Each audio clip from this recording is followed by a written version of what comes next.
অমলা সিং মাওনা, গণতান্ত্রিক ছাত্র কাউন্সিল চট্টগ্রাম জেলার সভাপতি ধ্রুব বড়ুয়া, সমাজতান্ত্রিক ছাত্র ফ্রন্টের সহসভাপতি পুষ্পিতা নাথ। আজকে আমরা আমাদের যে বক্তব্য সেই লিখিত বক্তব্যটা আপনাদেরকে পাঠ করে শোনাচ্ছি। আমি এনি চৌধুরী, গণতান্ত্রিক ছাত্র কাউন্সিল কেন্দ্রীয় সহসভাপতি। আপনারা যারা যারা আছেন আমার নামগুলো পড়েন, আপনাদের আমি এনি চৌধুরী, গণতান্ত্রিক ছাত্র কাউন্সিল কেন্দ্রীয় কমিটির সহসভাপতি। এখানে আরো উপস্থিত আছেন সমাজতান্ত্রিক ছাত্রফ্রন্ট চট্টগ্রাম নগরের সভাপতি রিপা মজুমদার, বিপ্লবী ছাত্র যুব আন্দোলন নগর কমিটির সহসভাপতি ঈশা দে, বাংলাদেশ ছাত্র ইউনিয়নের চট্টগ্রাম নগরের সভাপতি তৌফিক আহমেদ, বৃহত্তর চট্টগ্রাম পাহাড়ি ছাত্র পরিষদ চট্টগ্রাম নগরের সাধারণ সম্পাদক অমলা সিং মার্মা, গণতান্ত্রিক ছাত্র কাউন্সিলের চট্টগ্রাম জেলার সভাপতি ধ্রুব বড়ুয়া, সমাজতান্ত্রিক ছাত্র ফ্রন্টের সহসভাপতি পুষ্পিতা নাথ।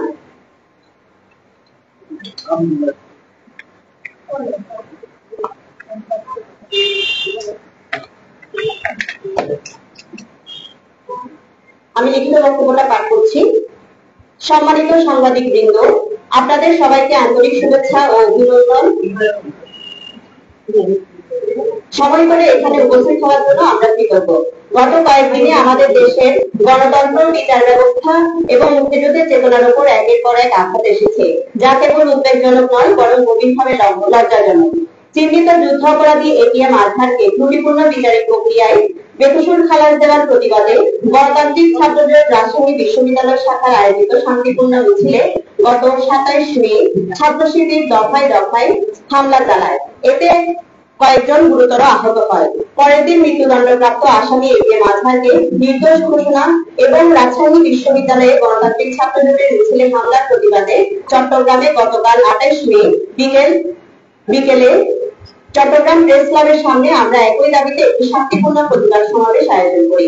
আমরা লক্ষ্য করি গতকাল সকাল থেকে হঠাৎ গদি ওঠা তথাকথিত শাহবাগ বিরোধী মঞ্চ নাম দিয়ে আমাদের কর্মসূচি প্রতিহত করার জন্য সামাজিক যোগাযোগ মাধ্যমে পরিকল্পিতভাবে উস্কানি ও মব সৃষ্টি করা হয়েছে। গতকাল আমাদের জোটের নেতাকর্মীরা সমাবেশ শুরুর জন্য প্রেস ক্লাব চত্বরে জমায়েত হলে বিকাল 3:30টায় সমাবেশ শুরুর সময় পুলিশের উপস্থিতিতেই জামাত শিবিরের সশস্ত্র ক্যাডাররা পরিকল্পিতভাবে আমাদের উপরে হামলা চালায়। আমাদের ব্যানার ছেড়ে ফেলা হয়, পুড়িয়ে দেওয়া হয়, নারী কর্মীদের অকথ্য ভাষায় উচ্চারণের অযোগ্য গালিগালাজ করা হয়, শারীরিকভাবে লাঞ্ছিত করা হয়, মারধর করা হয় নেতা কর্মীদের ও রক্তাক্ত করা হয়।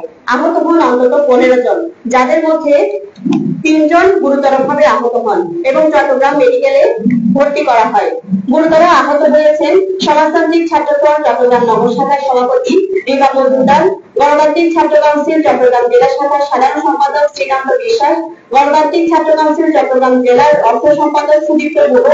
আহত বাকি নেতা কর্মীরা হলেন গণতান্ত্রিক ছাত্র কাউন্সিলের কেন্দ্রীয় সভাপতি সাইফুল হক ঈশান, সহসভাপতি এনি চৌধুরী, ঢাকা নগরের সংগঠক তানভীর হোসেন, চট্টগ্রাম বিশ্ববিদ্যালয়ের সংগঠক রিফসাত আমিন, চট্টগ্রাম জেলা সভাপতি ধ্রুব বড়ুয়া, সমাজতান্ত্রিক ছাত্র ফ্রন্টের নগরের অর্থ সম্পাদক অর্পিতা নাথ, সংগঠক ঈশান বড়ুয়া ও শফিক ইসলাম।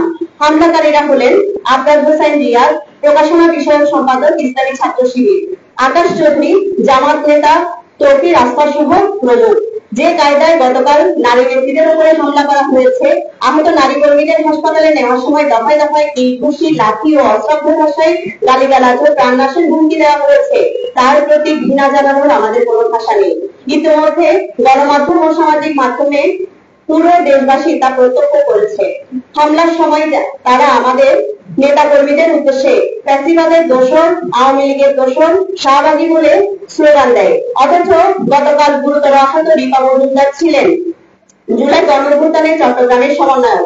মার্চ ফর জাস্টিস কর্মসূচিতে চট্টগ্রাম আদালত চত্বরে হাজার হাজার ছাত্র জনতার সামনে তিনি কর্মসূচি ঘোষণা করেছেন। আরেকজন গুরুতর আহত শ্রীকান্ত বিশ্বাসকে আন্দোলন চলাকালে 4 আগস্ট 2024 সালে হকার্স মার্কেটে ছাত্রলীগ ও শ্রমিক লীগের সন্ত্রাসীরা কুপিয়ে গুরুতর আহত করে। গণতান্ত্রিক ছাত্রজোট দীর্ঘদিন ধরে আওয়ামী লীগের ফ্যাসিবাদী শাসনের বিরুদ্ধে লড়াই করেছে। বিভিন্ন ক্যাম্পাসে ছাত্রলীগের বারবার হামলার শিকার হয়েছে। আর যারা ফ্যাসিবাদের দোষর ট্যাগ দিয়ে গণতান্ত্রিক ছাত্রজোটের উপরে হামলা চালালো, তারা ছাত্রলীগের মতোই ফ্যাসিবাদী চেহারা নিয়ে আত্মপ্রকাশ করছে। গণতান্ত্রিক ছাত্র জোটের রাজশাহী বিশ্ববিদ্যালয় এবং চট্টগ্রামে অনুষ্ঠিত গতকালের শান্তিপূর্ণ কর্মসূচিতে ছাত্র শিবির ন্যাক্কারজনক হামলার মাধ্যমে জুলাইয়ের 18 থেকে ধূলিসাৎ করেছে। ছাত্রলীগ বিতাড়িত হওয়ার পর ছাত্র শিবিরের হাত ধরে আবারও এদেশে সন্ত্রাসের রাজনীতি শুরু হয়েছে। এটা হতে দেওয়া যাবে না।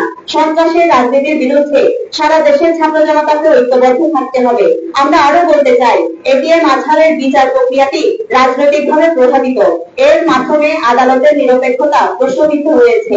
বিচার ব্যবস্থা যে আওয়ামী আমলের মতো এখনো পুরো মাত্রায় রাজনৈতিক প্রভাবাধীন তাই প্রমাণিত হলো। আওয়ামী লীগ সরকার যুদ্ধাপরাধীদের বিচারের গণদাবিকে প্রহসনে পরিণত করেছিল।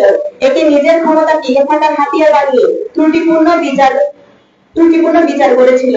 প্রকৃত যুদ্ধাপরাধীদের বিচারকে তারা প্রশ্নবিদ্ধ করেছে, জাতির সাথে বেইমানি করেছে।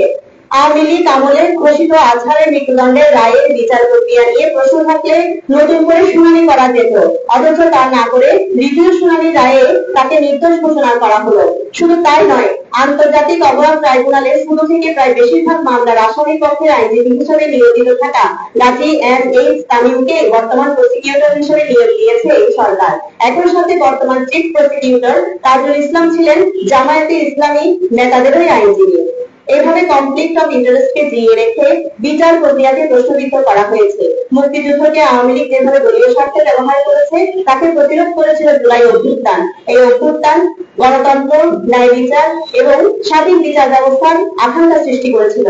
দুঃখজনকভাবে এই রায় সে প্রত্যাশাকে ভেঙে দিয়েছে। জুলাই হত্যাকাণ্ডের বিচার নিয়ে মানুষের মধ্যে যে আশঙ্কা তৈরি হয়েছে, এই রায় সেই সংখ্যাকেই আরো দৃঢ় করল। জুলাই অভ্যুত্থানের মধ্য দিয়ে সন্ত্রাস দখলদারিত্বের রাজনীতির বিরুদ্ধে ঐক্যবদ্ধ আওয়াজ তুলেছিল। আজকে আবার সেসব সংগঠন সন্ত্রাসের রাজনীতির পথে হাঁটছে। তাদের বিরুদ্ধে এদেশের শিক্ষার্থী জনতাকে সোচ্চার হওয়ার আহ্বান জানায়। একই সাথে সকল গণতান্ত্রিক মনোভাবাপন্ন মানুষদের আমরা আহ্বান জানাই, নারীর উপর জঘন্য হামলা পরিচালনাকারী অসভ্য বর্বরদের বিরুদ্ধে গণপ্রতিরোধ গড়ে তুলুন। সংবাদ সম্মেলন থেকে আপনাদের মাধ্যমে আমরা দাবি জানাচ্ছি: ১. চট্টগ্রামে গণতান্ত্রিক ছাত্র জোটের কর্মসূচিতে হামলাকারী ছাত্র শিবিরের ক্যাডারদের অবিলম্বে দ্রুত গ্রেপ্তার ও বিচারের আওতায় আনতে হবে। ২. নারী কর্মীদের উপর লাঞ্ছনার ঘটনায় জড়িতদের চিহ্নিত করে দ্রুত বিচার নিশ্চিত করতে হবে। ৩. এটিএম আজহারুল ইসলামের দায় মুক্তির রায় পুনর্বার বিবেচনার জন্য সর্বোচ্চ আইনি ও নৈতিক উদ্যোগ নিতে হবে।